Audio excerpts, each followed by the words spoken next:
Hey everyone. This week's first chapter is The Lonely Dead by April Henry. So if you haven't read any April Henry books, I would say she's definitely in like the top 5 most popular authors in my library. So she writes really good books.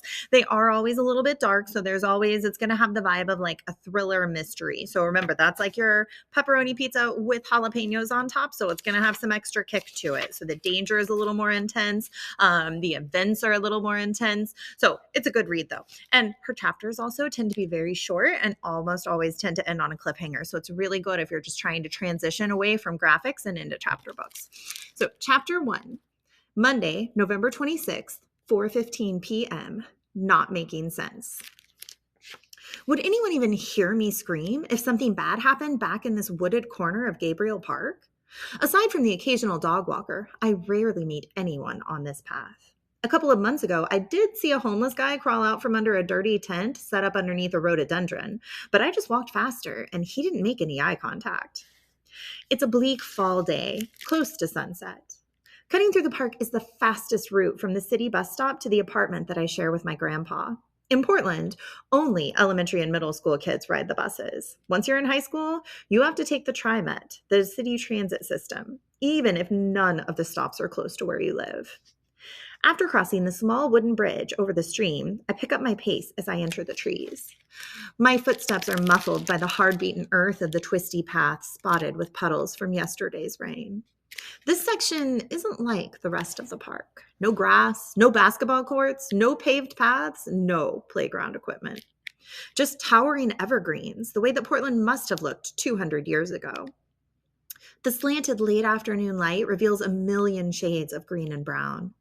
Yellow-green ferns spring from the rust-colored needles blanketing the dark brown earth, and the tree trunks are covered with velvety emerald moss. The gray-green needle branches of the trees slice the darkness of the sky. It's hard to believe that I'm in the middle of a city. This could be a fairy tale forest where Little Red Riding Hood met the wolf, or Hansel and Gretel came across the witch's house. Back here, I've seen coyotes slink into the shadows, and once I even spotted a black-tailed deer bounding away into the trees. As I round a corner, a girl calls out, "Adele?" Even though I can't quite place it, her voice sounds familiar. I stop. I don't see anyone, but I'm nervous. I'm afraid of homeless guys, of drunk guys, of guys who might try to drag me into the bushes. Not of some girl who just happens to know my name. "Adele," she calls again. A flash of movement on my left. I squint in the gathering darkness. Through a gap in the branches, I see a girl sitting cross-legged under the green skirts of a tree with her back against the trunk. She lifts her hand and wiggles her fingers. Tori Rasmussen.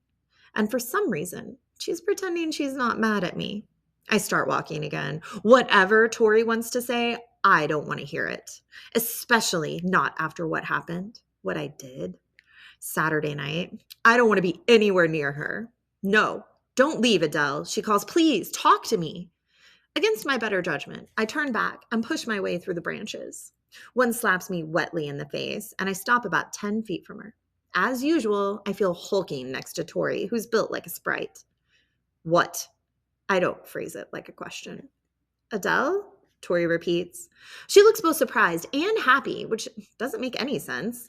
The last time I saw her, she was screaming at me to get out of her sight. "What are you doing here anyway?" Tori lives a couple of miles from here, up in West Hills, in a house that's probably bigger than my whole apartment building. Why is she hanging out at the park? She wasn't even at school today, and I know because I looked, ready to duck out of sight.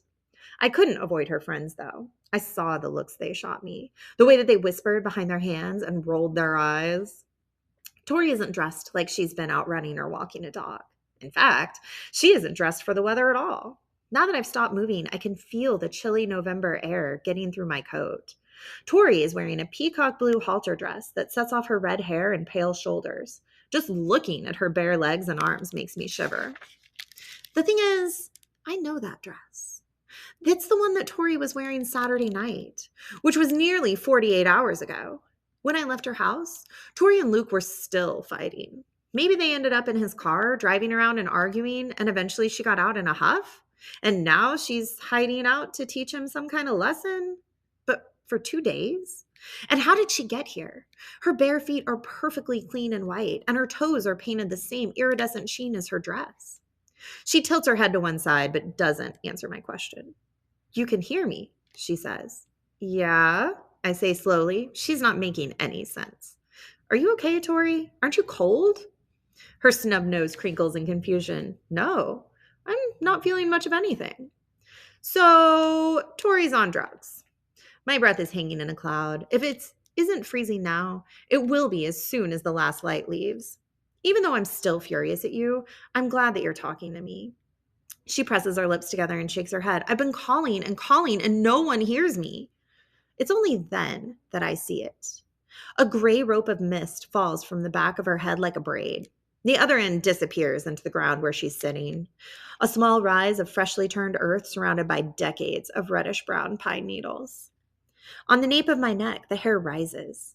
Next to Tori's thigh, a big toe is poking out from the dirt. The toe is grayish, and the nail is painted a familiar blue-green. The prickling spreads down my arms. That rise, it's a grave.